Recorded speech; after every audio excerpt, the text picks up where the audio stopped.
Case in point is France. The Macron regime's public media, in addition to the daily disinformation it offers, has become a mouthpiece for the communication of these criminals, perpetrators of cowardly, barbaric attacks committed against our peaceable citizens. On this note, we'd like to reiterate our call for a response to be given to the request submitted on the 20th of August 2024 by the member states of the Confederation of Sahel States. This was addressed to the Security Council. To this day, this request has gone unanswered. This ongoing silence further discredits this institution, leaving doubts about its implicit connivance. What's even more concerning is the fact that some members of the Security Council are continuing to trample over Resolution 1373, which is actually binding. This resolution imposes the suppression of terrorism financing, strengthening border controls, and enhanced international cooperation. In the Sahel, we've taken note of this reality. As a result, we've adapted our security arrangements to the reality on the ground, in addition to revising our modalities of cooperation with certain countries. Madam President.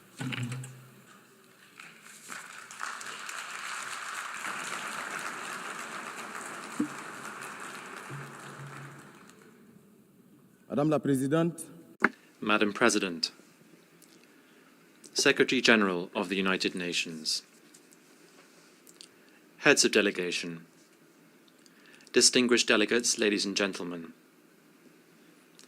it is my great honor and privilege to address you on behalf of President Captain Ibrahim Traoré, President of Burkina Faso, Head of State, during this session, to convey the voice of the dignified, honest people of Burkina Faso.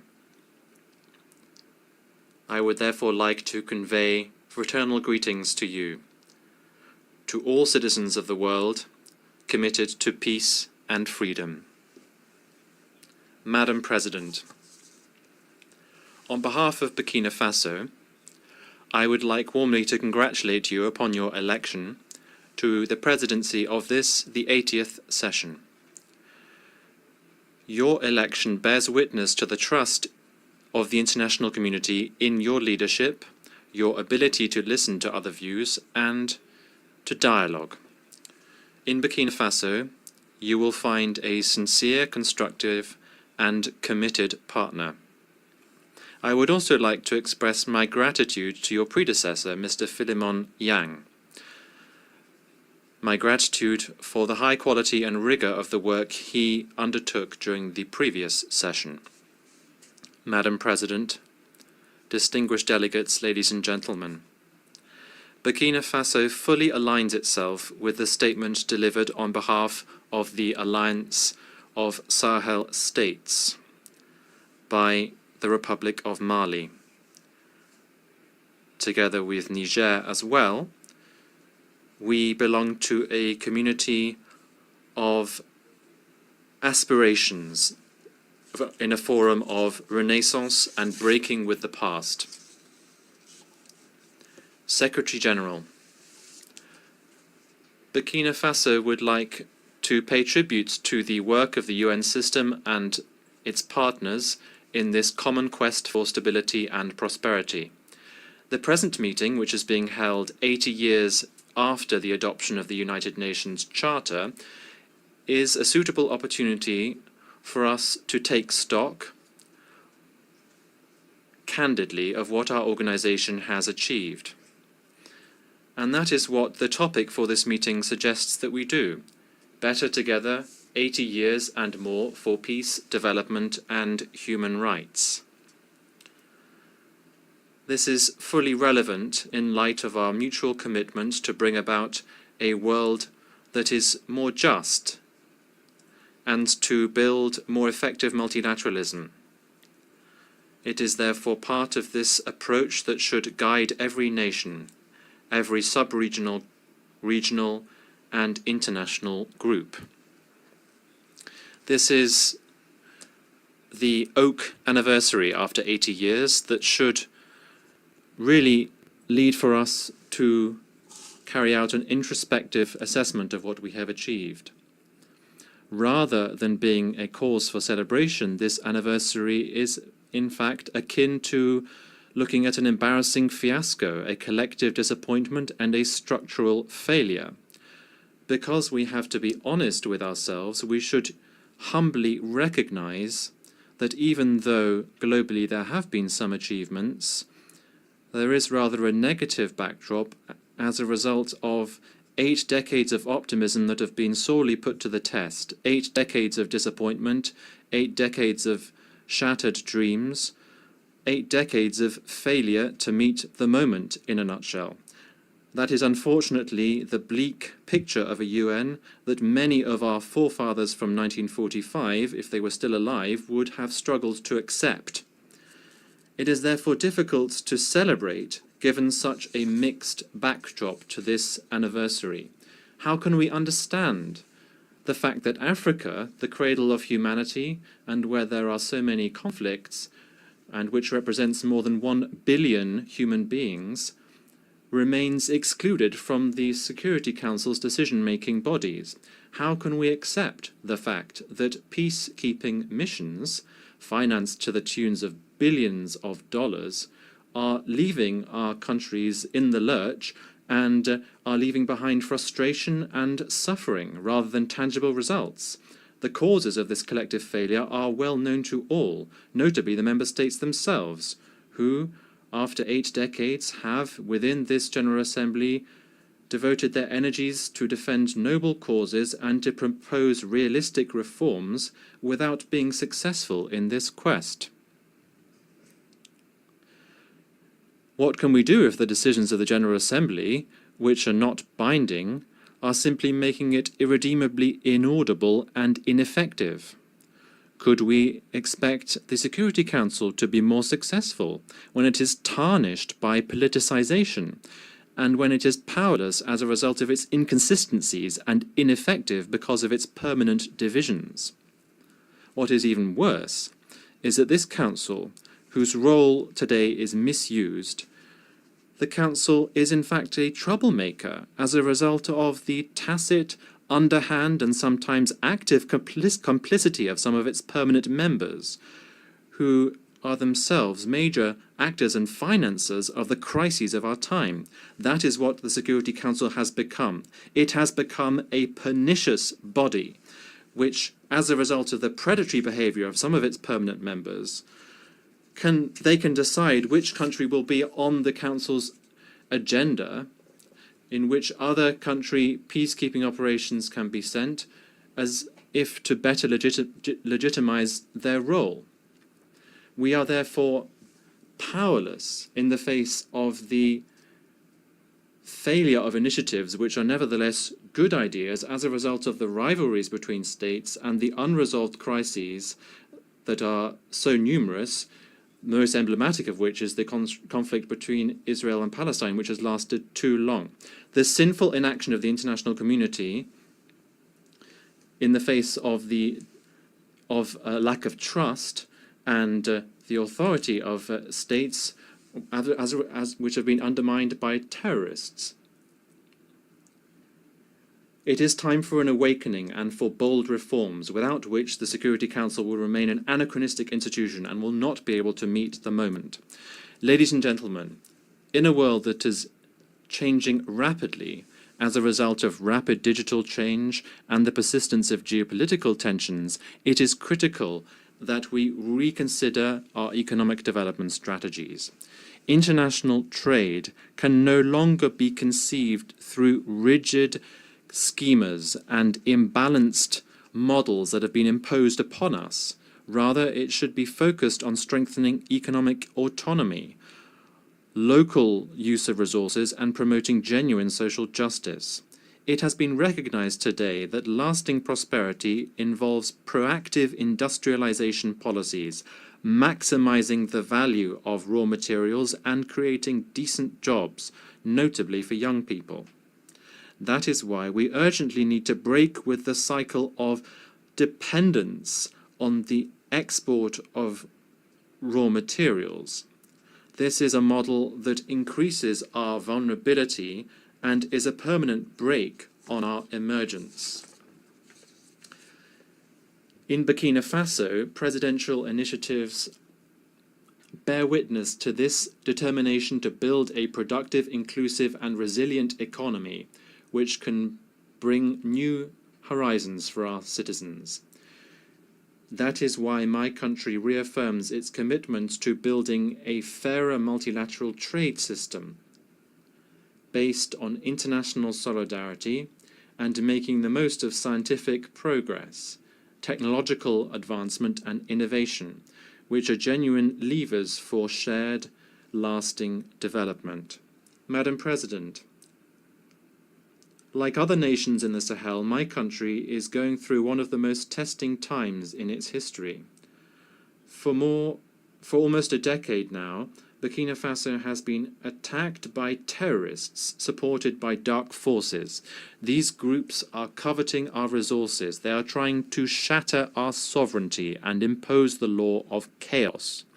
But rather than resigning ourselves to this fate, we have chosen to stand up with dignity and resistance under the leadership of our President, Captain Ibrahim Traoré. We decided to take our destiny in our own hands by mobilizing our defense and security forces, supported by volunteers for defending the fatherland, who are genuine heroes, by building up the Patriotic Support Fund, which is fueled by our citizens' voluntary contributions and contributions from our diaspora and friends of our country throughout the world.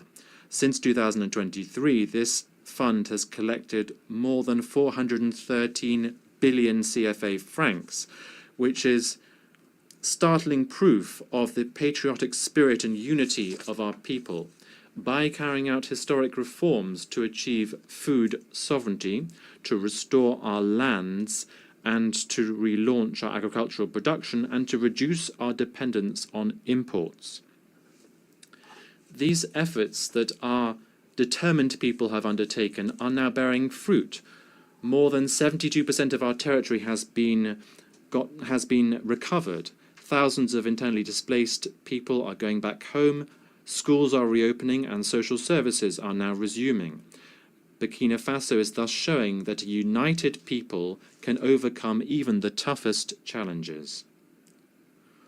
Burkina Faso hereby wishes to reaffirm fully responsibly that its priorities are non-negotiable and that its choices must be respected more than ever before. Mesdames et messieurs, Ladies and gentlemen,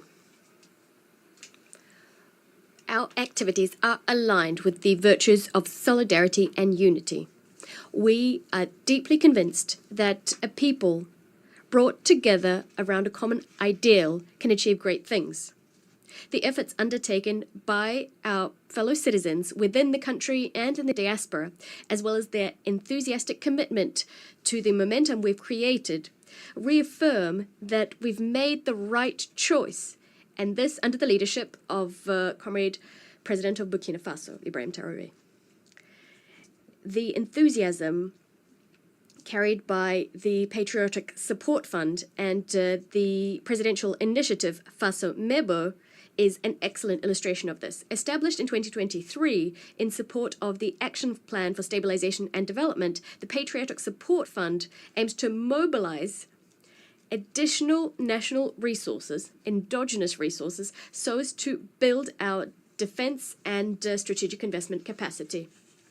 This fund has secured large-scale backing both within the country and in the diaspora.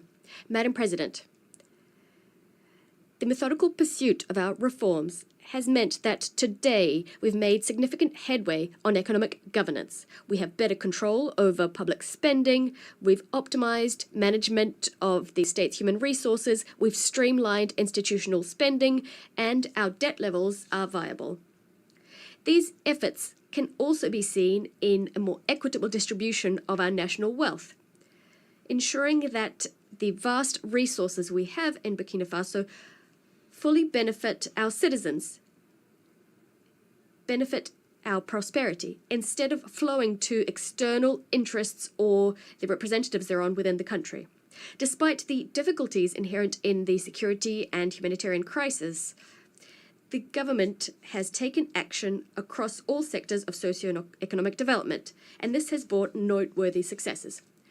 Ladies and gentlemen, this is why we are astonished by the condescending stance of certain UN agencies who feel it within their rights to meddle in our national debate using biased narratives which are divorced from the reality on the ground.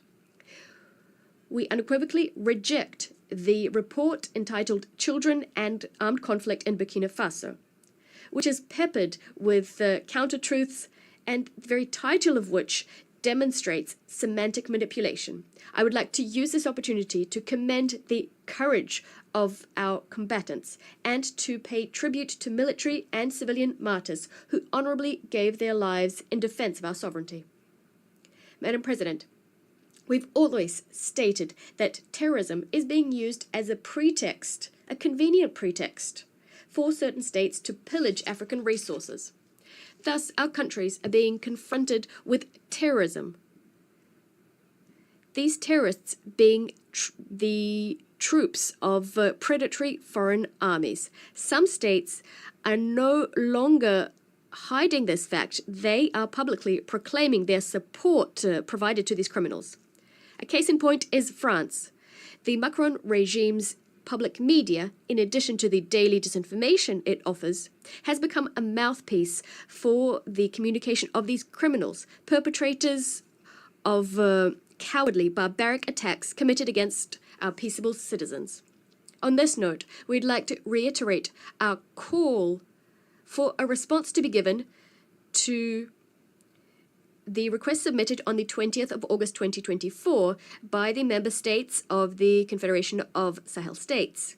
This was addressed to the Security Council. To this day, this request has gone unanswered.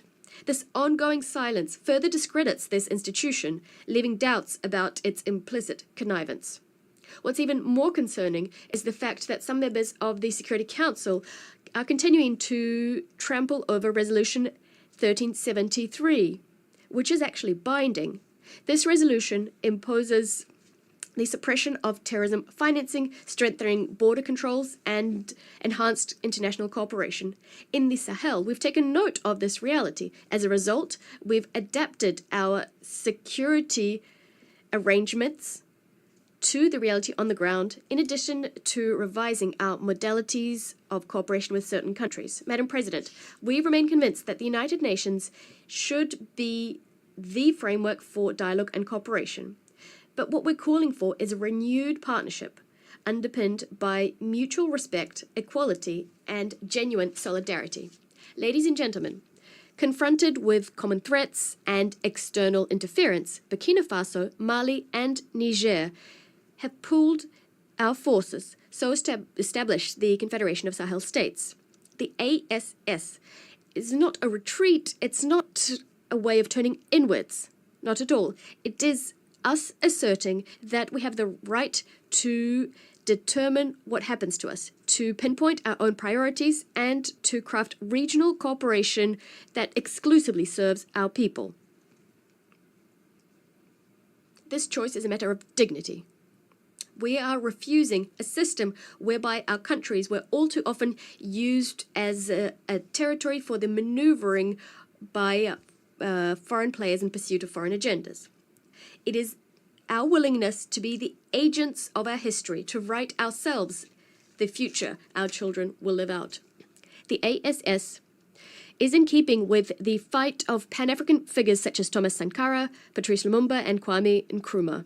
Today, a new generation of leaders is taking up the baton. Firmly convinced, and this conviction brimming with inspiration, the inspiration given by the father of the August 1983 revolution, the idea that only struggle liberates. Madam President, Africa, for 80 years now, has sought to claim its legitimate place on the Security Council. It is high time to deeply reform our organization. Specifically, what we need is to introduce a bold Security Council reform, granting Africa a permanent seat on the Council. We must also improve resource management to make the United Nations more effective, to bring it closer to the people it claims to serve. We must also staunchly address the structural causes of international injustice, whether that be terrorism that's been instrumentalized by some, the embargo on Cuba, sanctions against Venezuela, Russia, Nicaragua, inter alia, and the Israeli-Palestinian conflict, the impasse that surrounds it. There's also the role to be played by China in our future. There's also the specific case of the Bolivarian Republic of Venezuela. We'd like to reiterate our unswerving support to the Venezuelan people, which for decades has suffered campaigns of isolation, illegal sanctions, and constant provocations. Faced with this flagrant interference in the sovereign affairs of this nation and this economic attack, which has disastrous humanitarian consequences, we'd like to express our solidarity with this country, Venezuela. Venezuela, which is resisting with dignity so as to maintain its right to craft its own destiny, free from ultimatums and foreign diktats. We appeal to reason and to diplomacy to end all hostile actions directed against Venezuela. Mr. Secretary General, I would now like to address you. It is high time for our organization to change paradigms, because today the United Nations finds itself in the same situation as the defunct League of Nations. The UN isn't able to make its voice heard, to ensure that its own principles are upheld. It's not capable of ensuring compliance with its decisions and resolutions by the powers that be. It's incapable of ensuring respect for international law, of settling many conflicts, or ensuring that it lives up to the task of addressing current challenges. Mr. Secretary General, you have an excellent opportunity to go down in history by shouldering your responsibilities to enact an in-depth transformation of the United Nations, on which so many hopes were pinned when it was established. You have the support of millions of people the world over to turn the organization into a genuine guarantor of peace and security in our world, instead of an instrument of domination in the hands of whoever is currently the mightiest. Despite the various pressure, despite all the power plays, we know that you have the ingenuity to liberate the organization and to ensure it is up to the task of our common ambition. Madam President, turning to development issues, Burkina Faso applauds the holding of the 4th International Conference on Financing for Development. It is our hope that the conclusions drawn in Seville will contribute to the advent of a financial architecture that's more equitable, which respects the sovereignty of states and support genuine transformation of developing countries. In a similar vein, it's absolutely vital to address the factors which serve as a brake on the full implementation of the Sustainable Development Goals, which are supposed to enact positive transformation in our world under the auspices of the United Nations. Ladies and gentlemen, 80 years after the penning of the UN Charter, our organization has not fulfilled the hopes pinned on it in 1945, far from it. 80 years on, our world brims with injustice and suffering. There are risks of yet another large-scale conflict. They are becoming increasingly palpable. This is a source of concern for the future. But it is not too late to give new impetus to our common home, the impetus it currently lacks. Burkina Faso, true to its Pan-Africanist heritage, would like to reiterate its faith in renewed, fair and equitable multilateralism. We will resolutely defend our sovereignty and our dignity. However, we will also stretch out our hands to all nations enamored of justice, freedom and solidarity. Long live the United Nations organization, a reformed organization, a credible organization. Long live the Confederation of Sahel States. Long live Burkina Faso, a dignified, sovereign country standing firmly on our own 2 feet. Motherland or death, we shall prevail. I thank you.